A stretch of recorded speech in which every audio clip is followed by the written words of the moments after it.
Sorry. It's hard to talk about. I remember she was just supportive immediately. At no point did she say, I'm done with you. Get out of my life. It was just, what are we going to do to fix this?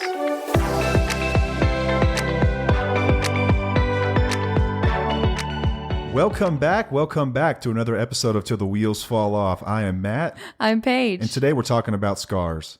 Scars come in many forms, some emotional, some mental, some physical. And we are talking about all three today. There's an Irish parable about a man who arrives at the gates of heaven, at the pearly gates. St. Peter says to him, of course you may come in, just show us your scars. The man says, but I have no scars. To which St. Peter replies, what a pity. Was there nothing worth fighting for? I always loved that. It's beautiful. It's eloquent. Gave me chills. I have a lot of scars. And I have scars because there was something worth fighting for. I don't have open wounds anymore. It's covered by tissue and tons of hard work it took to get here. And we're going to talk about the story of my addiction. We've alluded to it several times that I'm a drug addict, alcoholic. But we're going to let everyone in on this. It's sort of public if you know me. I was interviewed by the news. I've talked about it on the anniversary of my sobriety every year, but we've never done anything like this. Mm-mm. So standing up for what you believe in will come at a cost. You'll have to sacrifice, but it will be worth it, and you'll come away with scars.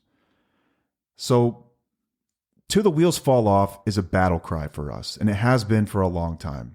For anyone that has been through hell, doesn't intend to go there again. We would say to each other, till the wheels fall off. It's me and you till the wheels fall off. If you've been through tough times, if you have fought to get where you are today, then you're in the right place. And thank you for being here. So bring me the people with all the scars. That's who I want in my corner. I'm not interested in people who had a really nice upbringing and they've never had an issue and they've never been divorced and they've never had their kids taken and they've never had any problems in their life. I want to be surrounded by people who have tons of scars, because those are the people around you that have the most value in their stories. Some of the most powerful stories you'll ever hear come with people with the most scars. So when we started this podcast, that was sort of the gist of it. It was like, let's share our scars with the world and let's see if we can help others. And in turn, you've brought us your scars, and it's been an amazing journey. We reached 3,000 downloads today, something I never thought would ever happen. We started this, I thought it'd be cool if we had like 20 listeners. And here we are with people all over the country. We just found out we've got like 30 consistent listeners in Seattle of all places. So if you're listening, reach out to us. I think that's so cool. Yeah. A place that we've never even been before. And yeah, we've always wanted to go. But it's just amazing. So to the story about how we got to where we are today. The very blood that courses through my body betrays me every single day because it requires dilution for me to feel okay. That will make sense here in a moment. So additive after additive, I had to put something in my body to provide sunlight because I was born without it. It's the only way I can describe it. I was born without whatever it is in people that makes them act okay and feel okay. I was born without my skin fitting my body. I was born with a disease of more, quote unquote, more. No matter what it was, I needed more of it. I was never content just being me. I never felt adequate. I never felt like I was enough. I never felt like I was on the same level as everyone else around me. I felt as if I missed the first day of school where they passed out the syllabus of life. And it was like, here's where to be and when to be there. And here's how to act. And I felt like my entire life, I was just winging it and watching everyone around me who just knew how to act, knew where to stand, and they knew where to go, and they knew where they were supposed to be going. I never felt that way, ever. I guess until my mid-30s probably, or I guess late 20s. Yeah. But never as a child. So I'm a drug addict. And I remember the first time I ever said that out loud.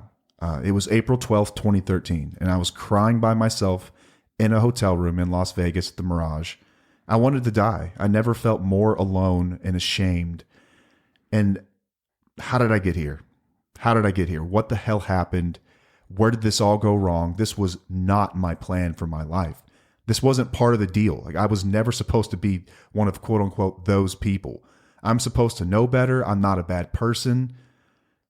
But I was all those things. That was my reality. I was so broken and confused and lost and hopeless. And I considered just taking a bottle of Advil and sleeping pills and just cutting my losses. I wasn't necessarily suicidal, but I felt like the best thing for everyone who knew me was just to deal with a quick mourning period without me, and they'd be better off in the long run. Like, I truly felt that I'm just cut your losses. You'll be better off without me. I'm a burden at this point. That's where I was. It wasn't always that way for me, though. I was a spirited kid growing up. I had a great sense of humor. I had a knack for comedic timing and expressing myself. And I always admired like comedians. Like those were some of my first heroes. I remember listening to Adam Sandler CDs and tapes growing up. And my absolute favorite, I loved comedy. I loved how some people could convey their thoughts and feelings in a way that was relatable, yet it was hilarious. And like, I looked up to that. I always made friends easy as a kid. I was popular and I was athletic. And on the surface, I guess I seemed fine. And that became a theme of a veneer that I would keep for 26 years. No 12-year-old decides I'm going to be a drug addict. I don't think that when we're growing up, we're sitting there, the teachers going around the school asking us what we want to be when we grow up. I certainly didn't raise my hand and say, I want to be a drug addict. That looks awesome. That looks so amazing. Like, that's the life that I want to live. It was never a conscious decision that I made, really. It was something that just happened naturally because literally anything was better than the way I normally felt. I think it was always in me, as I think back on this, to put something in my body to change the way I felt. And my first addiction was food. I was a sugar fiend, and actually still am today. Yeah. I've got a way to control this now. But when I ate sugar, it felt like honey was coursing through my veins. Like the world just felt right. I felt right-sized. I felt like I belonged. And it sounds crazy, like writing this out. Like as I was writing this, I just remember feeling that though as a kid, like putting something sugary in my body just made me feel comfortable. And about the time I hit puberty, I was hospitalized with asthma. I had really bad asthma growing up.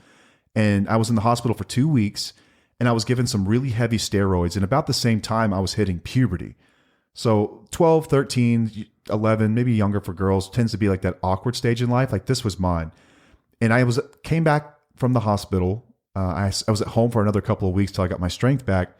And I came back to school, and I remember I had a wispy mustache, a cracking voice, acne, and I came back with about 20, 30 more pounds than I'd left with. And you know how 11, 12-year-olds are. They are not shy to let you know about this. My classmates pointed it out, and I withdrew. I just remember not knowing how to handle this or even talk about it, so I just ate more. Yeah. And like I ate more. I put more stuff in my body, and that's what I did. And I became like the quote-unquote fat kid overnight, it felt like. My hormones, like this newfound coping mechanism through sugar. And my personality set me up for a really uncomfortable middle school run. And I hated middle school. I'm not sure if many people look back in that time of life and think, oh man, that was the best, right? Nah. Like it's awkward, it's weird. And I was going through all this stuff. And I liked girls. Girls didn't like me though, I'll tell you that right now. I'd slip notes in my crush's lockers, and like I'd just fantasize about talking to girls, and man, I want a girl to like me. And it was not requited. I could not get a girl to give me attention to save my life. Like I tried everything. I was the funny kid, but I was always like the friend zone kid too. If they only saw you now. They missed out, right? Yes. So I always loved sports, and I mentioned I was athletic. And so when I was 12 years old, I was on the football field for practice, and I broke my ankle. It was a really, really bad break. A guy rolled up on my leg, and I just remember feeling like these pops, like several pops, and then just the worst pain. I can't even describe it. I still remember it vividly today. It was awful. It took 3 surgeries to fix it. I had screws and rods and A gnarly scar. plates and all kinds of stuff. It was just I remember the sound and the pain and the fear I felt like when it happened, like the feeling that something inside your body is not right. I don't know if you're listening, you know the feeling like when you break something badly, it's just like this pressure and this panic, like, oh my God, something's not right in my body. Something's wrong. Something's wrong. It was terrible. My bones were trying to leave my skin, and they were not sticking out of the skin, but trying to, like, Ew. deformed. And it was real pain that I was in, but it was emotionally really tough too. And like I said, I was not equipped to deal with this. It's the same time in my life where like I'm struggling with everything. It felt like my skin wasn't fitting in more ways than one. Like my skin literally couldn't hold my bones back, and it wasn't fitting in a daily basis either. So after my first surgery, I went to the hospital that night. The next morning I was in surgery. And after the surgery, I was given a little blue pill. I'll never forget it. It was 7.5 milligrams of hydrocodone, 750 milligrams of acetaminophen. It's what's known as Vicodin. I was given a Vicodin. Within 15 minutes of taking this thing, I remember the strangest sensation. It was like Christmas morning. It's the only way I can describe it. I was in my bed. My leg was like numb, but still incredibly painful. Blood was soaking through my bandages. And somehow, all of a sudden, I was okay. I was content. There was literally not a single thing in the world that was wrong. I was like a happy wanderer. Like all these people I'd watched my whole life that knew where to stand, knew how to act. I was one of them now. I felt completely content. This is exactly what I've been looking for, I thought. I remember having that feeling. I feel perfect right now. Like this is exactly how everyone else must feel all the time. And I just knew that to be true. I don't know what it was, but I was just like, this is it. This is what I've been chasing. This is what I've been feeling. This is what I've been after. I was relieved and happy and serene, and I felt like I had just unlocked the missing piece of my personality that would make me all these things that I dreamed I'd be one day. Like I had found it. If I could just have this feeling forever, then I was fixed. And my elation was extinguished about 40 minutes later when the pill wore off. Oh, wow. And this experience of the highest high to this lowest low was something that I would repeat for the next decade, searching for that feeling. I never considered at any point that these pills were bad for me, and I never knew what the word addiction meant. This was 1999 or 2000, I think, and the great opioid epidemic had not reached the shores of the White House and politicians and news, outlets that have covered this deal, but I was part of this. I knew drugs were bad though, because we all went, if you were a 90s kid, you went through DARE, right? The DARE campaigns. Yeah. And I was like, yeah, I agree with that. Drugs are bad. And in that hospital bed, I would agree with you. Drugs are bad. But these weren't drugs. My doctor gave me these. Like, these weren't bad for me. Oh my gosh. So I had 3 surgeries over the course of 2 years to fix my leg. And it's good now. I mean, I say good. It's like, it's tolerable. It's a leg. It looks like a leg. And it acts like a leg most of the time. It gets really swelled up and it's arthritic, but it's okay. So my surgeries ended, and so did the pill refills. They stopped as well. I actually remember going through a prescription like 3 weeks faster than I was supposed to, because my parents just left them in my room, and I was just taking these things like crazy. I remember my mom like chewing my ass out, like, "What do you mean you took them all? This is crazy." And they had to call in and tell the doctor, and like they gave me another one. But I can honestly say that hydrocodone was my first love. Like, truly love something, like the way that it impacted me. It was like a relationship almost in a lot of ways. Mm-hmm. And so I was 14 roughly by the time these things were cut off from me, and they left an impact. And I knew that if I got the chance, I would reunite with my long lost love. I would find a way. Unfortunately, I got that chance about 3 years later. I was, I don't know if I was 16 or 17, it was about 3 years later. I was in shop class, and a friend of mine had a grandparent who had a prescription, and I was like, well, how much does she want for him? And I was like, the first time I'd ever done a drug deal, and God, off to the races we went. But backtrack a little bit. You might be wondering, how does this happen at 12 years old or 11 years old? You might have kids that are that age and wondering, like, there's no way they'd get away with this. Well, I didn't have a lot of guidance at home. My parents split when I was 14, and they dealt with a lot of their own issues. They had a really, really nasty breakup / pseudo divorce, I guess, because they're still technically married, but there was a lot of, we'll get to that another time. So my dad moved out, and my mom was just never home. It wasn't uncommon to go a month without seeing her.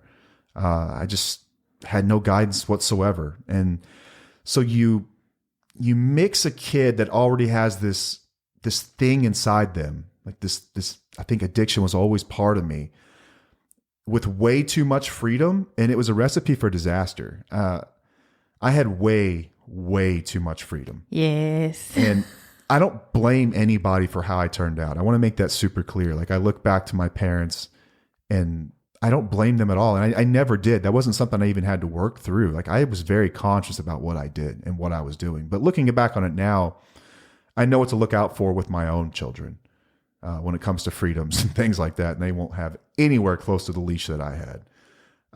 So I don't blame them for it. But in hindsight, it certainly didn't help my case. There was always love in my home. And in my relationship with my parents and my siblings, love was never questioned. But when it came to guidance, there was none. There just wasn't much. Like, my father led by example with his work ethic, which is still legendary. This man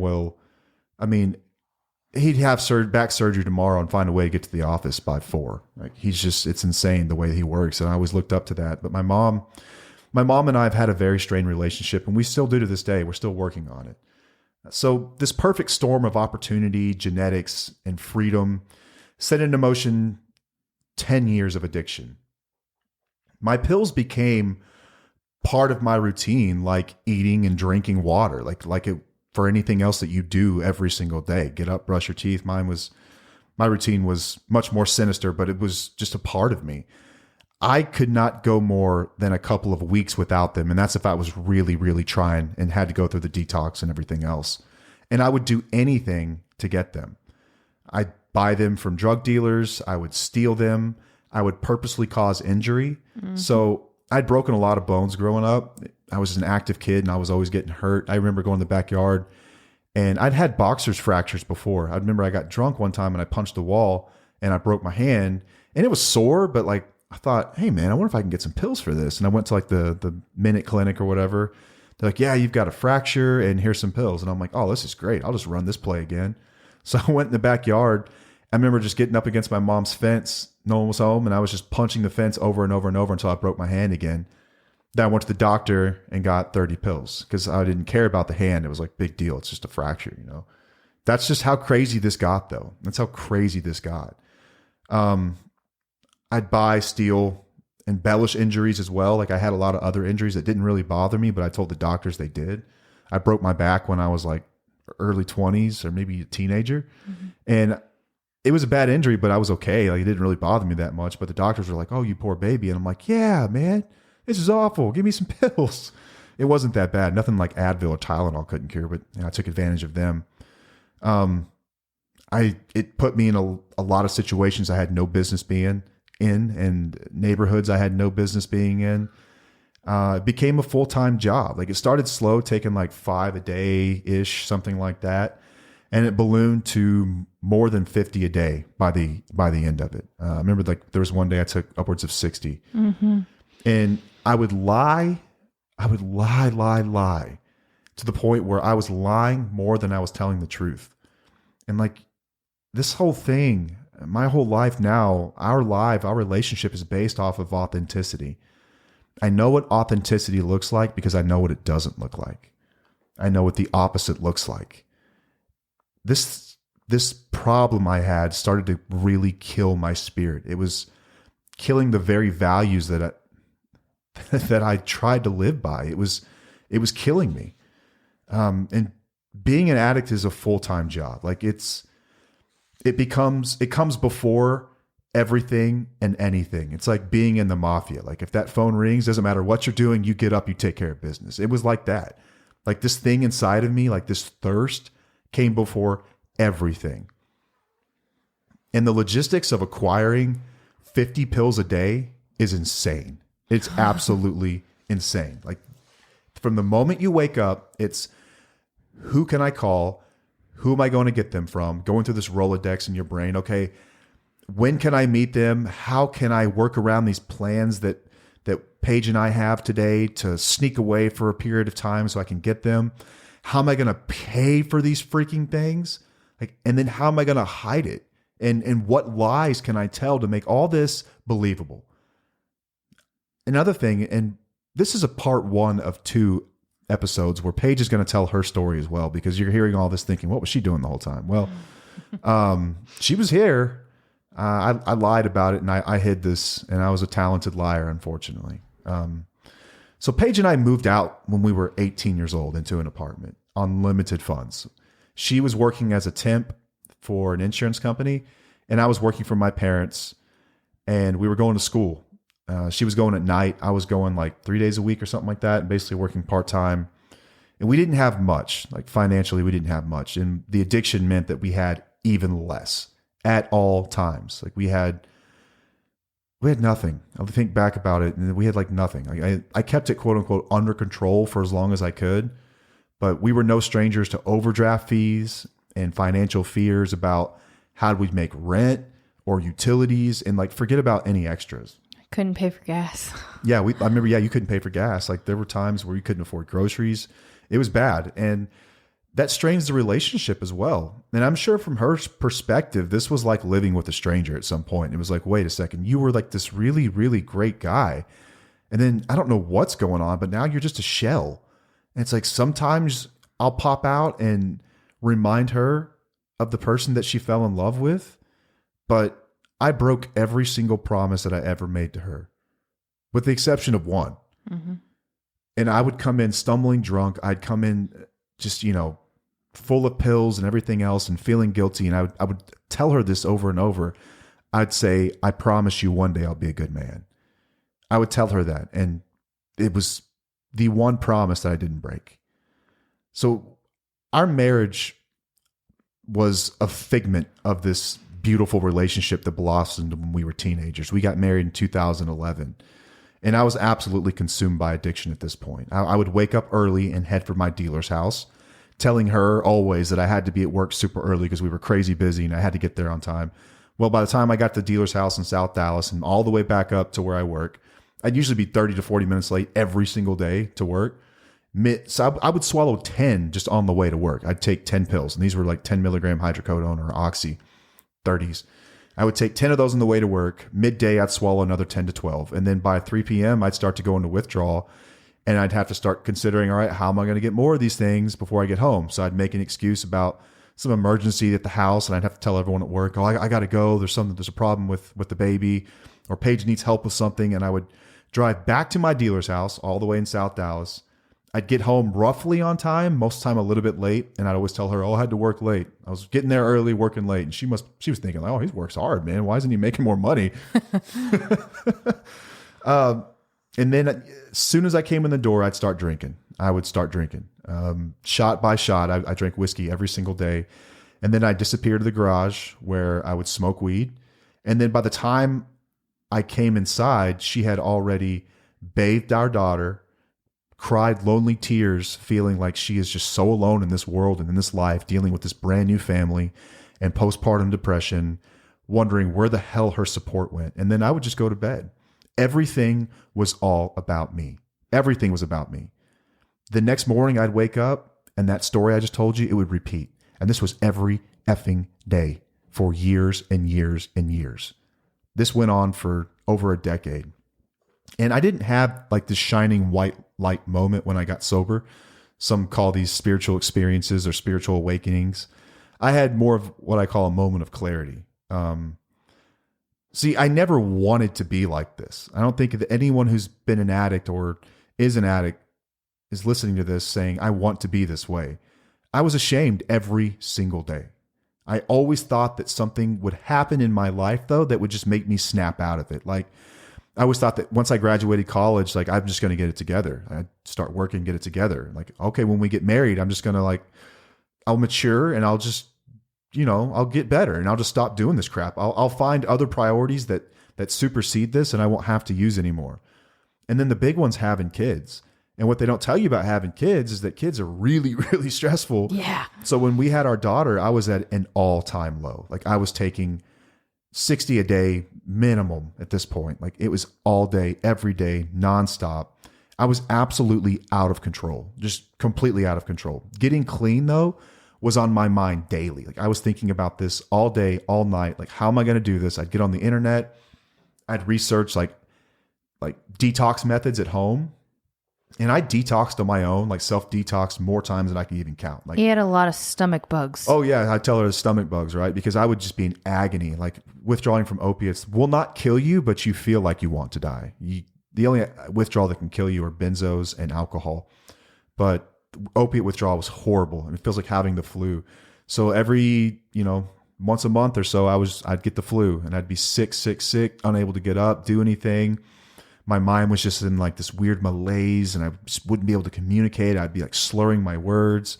It was just horrible. It was absolutely horrible. And every time after the detox, I'd be like clean, and I just thought I'd find some reason to use again. It'd be stupid stuff, but like the most dangerous thought you can have as an addict is that it's going to be different this time. So each time I relapsed, I would just have more of an empty feeling that I'd never be able to get sober. And I was scared to death. It all came to a head, and I went to Vegas, and we were broke at the time before we left. There was a serious conversation about do not spend money when you're in Vegas. Do not do it. We are broke. We can't afford it. So I took a supply with me that was going to last me the time I was there. And I had this detox plan. I'd take like this many one day, a few less the next day, a few less the next day. By the time I got home, I was going to be sober. And we were like going to live our lives happily ever after. But like any good addict, I took all of them the first night, partied my ass off, blacked out, ended up in an ATM machine, emptied out our account, and had no recollection of it. Woke up the next morning to the phone ringing off the hook, like calling me over and over and over. And I answered it, and it was Paige, and she was mad. Like, the tone in a woman's voice when she is fed up. And this was the tone. And she was also sort of indifferent. And that scared me because she didn't even care anymore. She didn't care to hear my excuse. She didn't care about why I needed to get this money out. And so as I'm sitting there trying to muster up another lie, I had this thought just for a moment, just tell the truth. I don't know where it came from, but I did. And I just came clean and I told her the truth. I remember bawling my eyes out and telling her that I have a serious, serious problem. I've got a major problem and I need help and I don't know what to do about it. And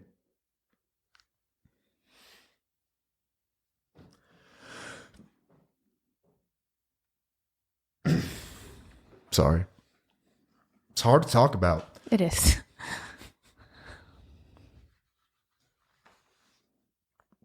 I remember she was just supportive immediately. At no point did she say, I'm done with you. Get out of my life. It was just, what are we going to do to fix this? It was me and you till the wheels fall off, and you meant it, and you walked the walk.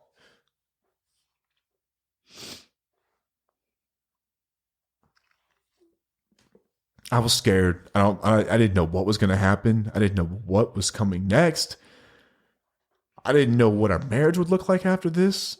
It was horrible. So I caught a flight back as fast as I could, and I landed in Texas, and she picked me up from the airport. They lost my bag, thank God, because my keys were in my bag, and I had plans when I landed of driving straight to my dealer's house. And if the keys were in there and I made it back over there and I got high again, the chances are I would not have made it to treatment that night. I don't think I would have. I wouldn't have made it. I wouldn't have. So she, I had to get a ride because my keys were in the bag, and she picked me up, and we had the most authentic conversation that we'd had in 10 years. Yeah. On the way, went to my mom's house. They had found a place together for me to go, and it wasn't far from home, which was great because I had a 9-month-old daughter. And man, I just wanted to be a good dad. I wanted to be a good husband. I wasn't a bad person. I was just a really, really sick person. Yeah. I didn't know what to do about it. So I checked into treatment. And if I had anything going for me at all when I checked into treatment, because the statistics say that in treatment that roughly 1 in 20 people will achieve a year of sobriety. 5%. 5%. And they told me that when I got there. I remember looking around thinking, sucks to be the rest of you. Like, I'm going to figure this out. I don't care what they tell me to do. I don't care if they tell me to cut off my toes, if I have to walk on my hands for a year, whatever I have to do, I'm going to get clean. And I did everything that they told me to do. If they told me to write something, I wrote it. If they told me to read, I read it. If they told me to call someone, I called them. They gave me some pretty simple instructions. They said, when you get your ass out of here, you check into an IOP, which is an intensive outpatient program. And I went through that for God, I don't know, it was 90 days or so. Yeah. So every single night from 6 a.m. or 6 p.m. to 8 p.m., I'd drive all the way down to Dallas from McKinney, and I'd sit in class and I'd listen and I'd learn and I participated. And in the meantime, I picked up a sponsor. I went to 90 AA meetings in 90 days, and I called them every single day. And we'd meet as often as I wanted, because it's my program. He's like, I'm not going to chase you down, dude. You call me when you're ready to work steps. And we worked the steps, and I finished the 12 steps in about 9 months. By the time that I'd finished step 3, which is, it's one of the spiritual steps, I was free. Man, I can't describe it any other way. The problem had been removed, just like they promised me. They'd send AA groups in there every night, take us to NA meetings, AA groups. And I remember hearing just time after time, these people telling me the same thing. Man, I got a sponsor, I worked the steps, and I got sober. And I'm like, God, are they lying? They all lying? They can't all just like be like colluding to like fill my head with this. Like maybe there's something to this. And I just did it. I did everything that was suggested, and I got free. I haven't had an honest craving to use or put something in my body since April 13th, 2013. It's awesome. Coming up this year, God willing, I'll have 10 years. I still go to meetings. I still call my sponsor. I still work with others. I go to treatment centers and I speak. And it's an incredible program. And if you're suffering, if you're struggling, if you know someone who is, please reach out to me. Our social media is out there, and you can get in touch with us. And when it came to our marriage, things got better, but not right away. There was a lot of there was a lot of debris to clear. There's a lot of wreckage. And in the meantime, I just kept doing what I needed to do. I didn't get home to a really happy household. I got home to a lot of vacancy when it came to emotions and things that had been left unsaid, and some resentment about things that I'd done, problems that I'd caused. But we worked through it little by slow.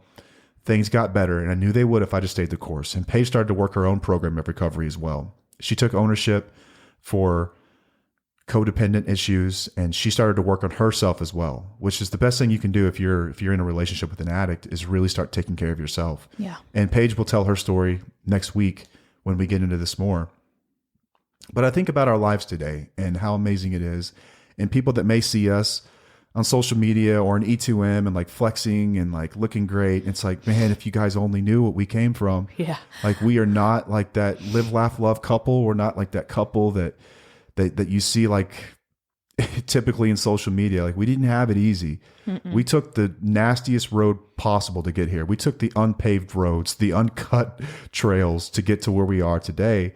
And I think that's why there's value in what we do here every week and the stories that we tell, because they come from a place of complete despair and true darkness. And we found a way out. If we can find a way out of this, then we can help you with whatever you're going through too. Yeah. There's value in this. There's absolute value in this. And I'll finish with this about who I am today and what's a little bit different now than back then. So it was taught to me that humility is not thinking less of yourself. It's just thinking of yourself less. It was time to focus on those around me. And I knew that when I got sober. I had spent a lifetime worrying about me. It was all about me for over 10 years. So now it's about what can I do to pack into the stream of life? It's about what can I do to be conscious about those around me and what they may need and how I can help them. It started with my marriage, and we got to work repairing the damage, and I got to really know Paige, and she got to really know me about what makes her really tick and what bothers her and what her struggles are. And my selfishness hasn't completely rid me. I still have to put it in check sometimes, and she's quick to let me know when I'm getting out of line, and I love that about her. She's my best friend in the entire world. Slowly but surely, we had started to repair a lot of these setbacks. And I knew that if I just stay sober, no matter what, it would get better. There's no way it could get worse. It would get better.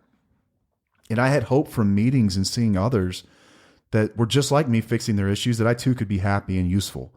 And the feelings of not fitting in and not knowing where I'm supposed to stand, they're gone. All that's gone. I know exactly where I belong today.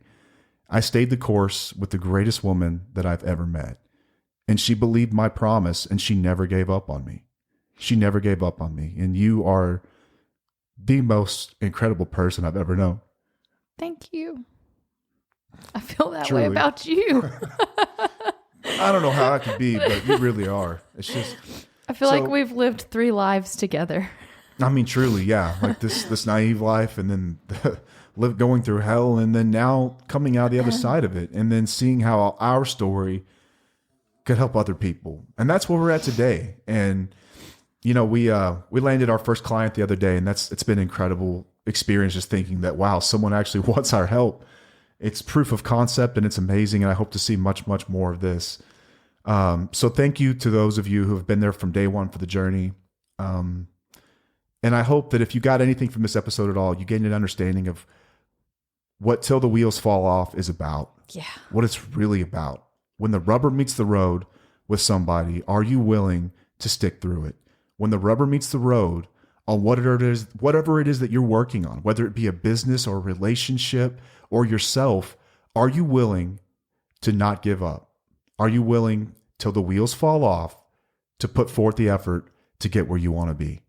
So we'll put up some clips from this, and I can't wait to hear your story for next week, because I know that we get a lot of spouses that reach out to us, and you specifically, asking, what can I do? What do I do? And so you're going to get some answers to that. So I know this one's a little bit longer, and I'm sorry for that. I like to keep these things quick as a commute, 15, 20 minutes, but it's a 35-minute episode going. So It's all good. So I did notice that there are a ton of people that listen. So I don't check analytics often, but I do. I did this time, did tonight. A ton of you that listen that don't follow. And it occurred to me, maybe you don't know how. So if you go to your podcast app, whichever it is, if it's Spotify, if it's Apple Podcasts, on the top right-hand corner in Apple, there's a little button that says follow. Just click that. Click that for us and leave a review. In Spotify, underneath the picture that says follow. So it's follow. Please follow. It helps us learn more about you and how we can provide the content that you need if we know who you are. You're just numbers on a screen right now. Yeah. So interact as often as possible. You can check us out on Instagram at TWFO_couple. That's Tufo Couple. You can check us out on Facebook at Tufo Couple. And you can find us on our blog at www.tufocouple.com. I think that about does it this time. So we got anything else? No. All right. Until next time, I am Matt. I'm Paige. And we'll see you. Bye.